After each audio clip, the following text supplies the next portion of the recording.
Oh, it is good to be together today. I am thrilled to be here with Molly and with Brittany, and we are sharing together some reflection on healing in our community. So we'll just jump right in and get started.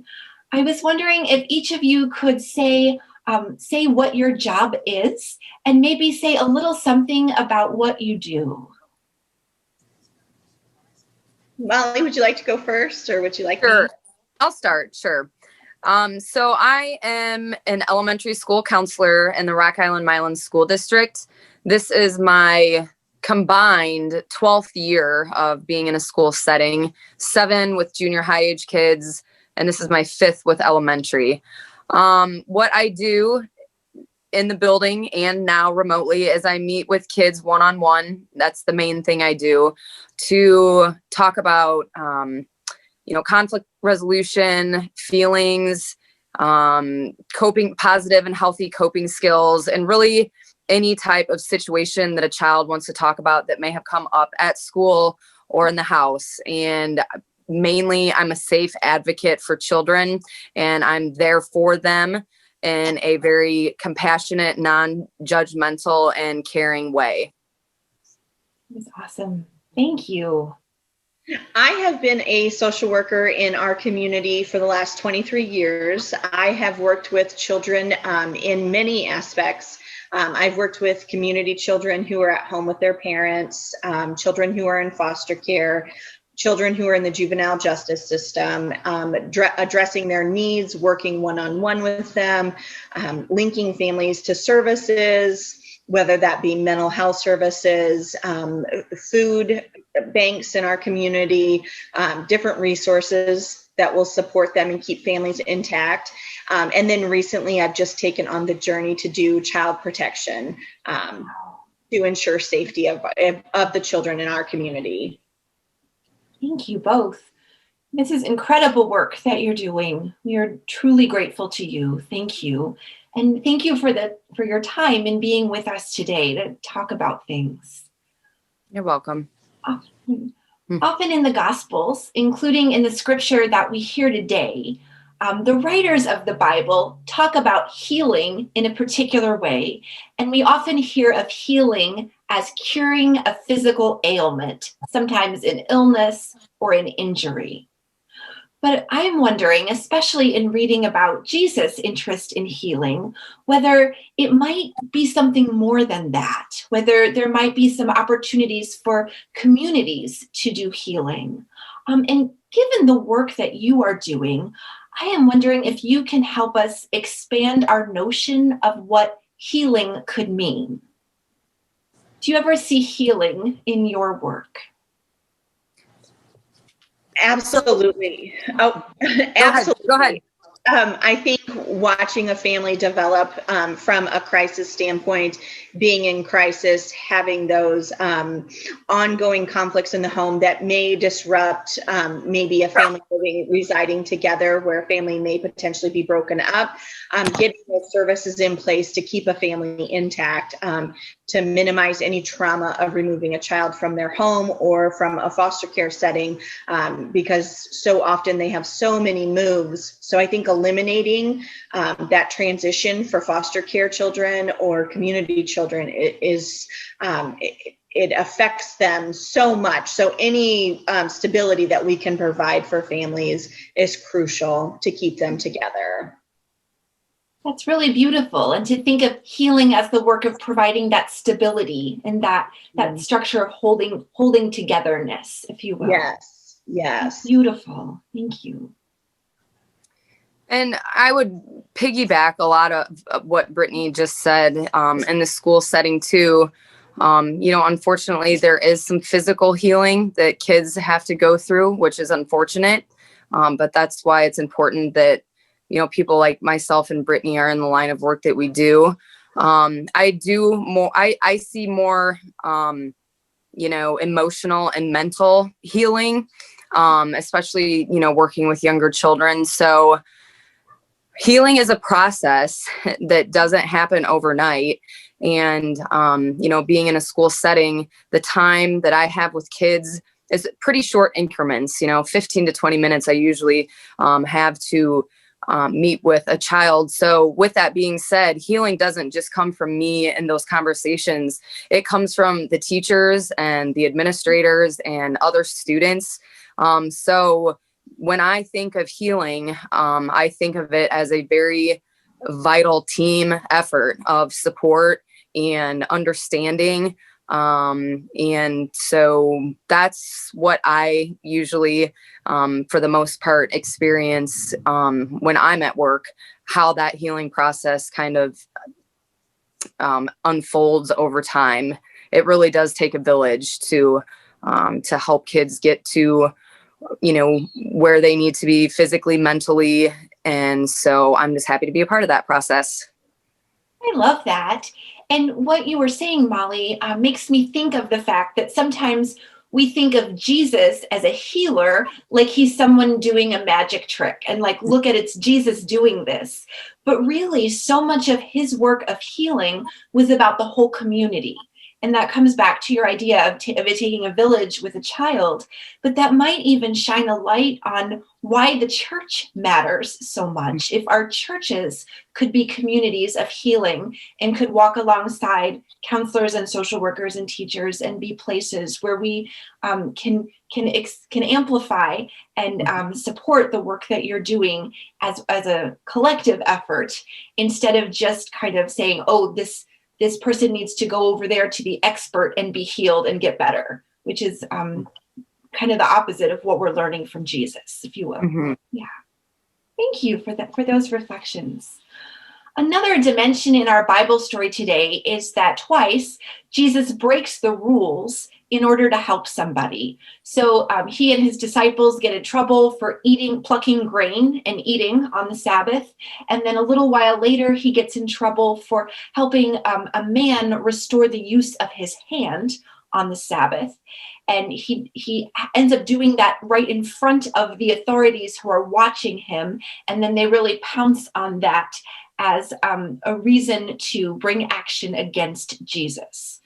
So all that to say, I'm wondering if you have ever experienced seeing someone, or yourself maybe being this someone, who had to take a risk in order to do what was needed to help someone who was vulnerable.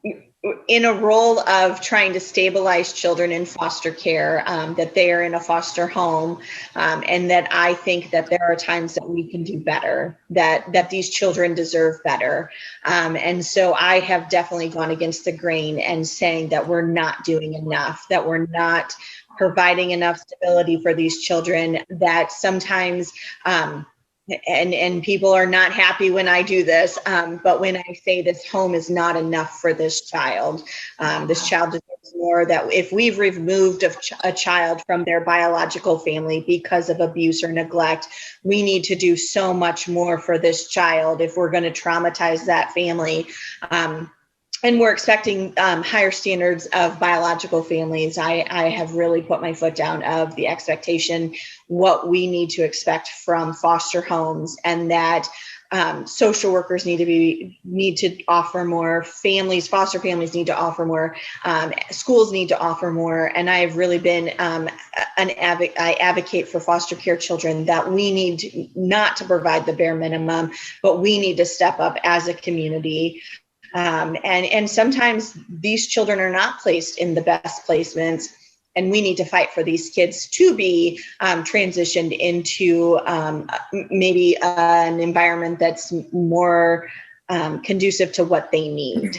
Right. So I've definitely been that voice, walking down the hallways in offices, and people think, oh, here she comes again.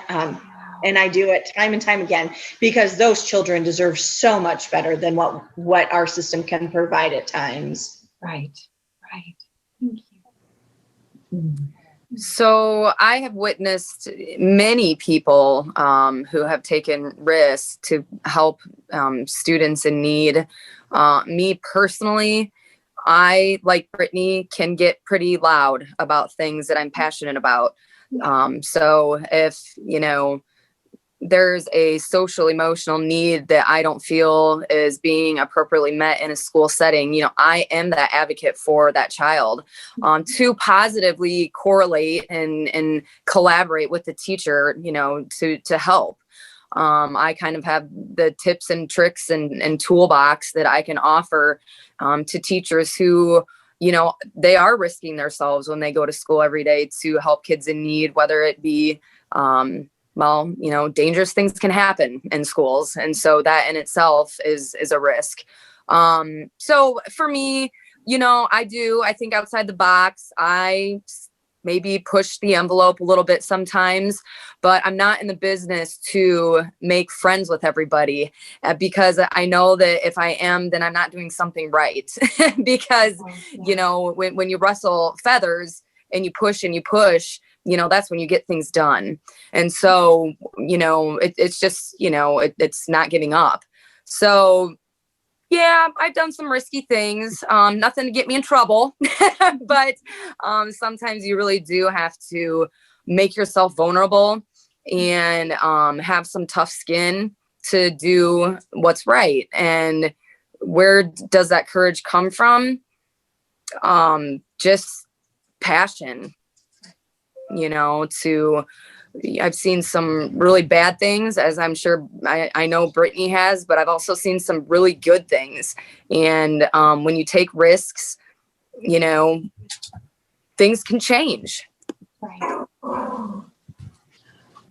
Just to wrap us up, I'm wondering if there's anything that you wish people in general had a better understanding about the job you have and the work that you do. And related to that, is there anything that we can do at Church of Peace to support you in your work?